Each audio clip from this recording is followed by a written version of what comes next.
The Omen brings a type of fear boring as fuck.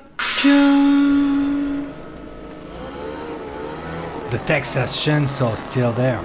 It's a boiled up Rosemary's Baby meets The Exorcist. It probably inspired the Final Destination series. It's not in the Pioneer Zone. It's in the commercially depressive zone. And we're missing the dead alive brain dead priest. That's what we're missing in the Omen. What in God's name is going on here? Between the orange blood and everything that's just cliche and no escalation, I just and the Christian, oh, I just can't.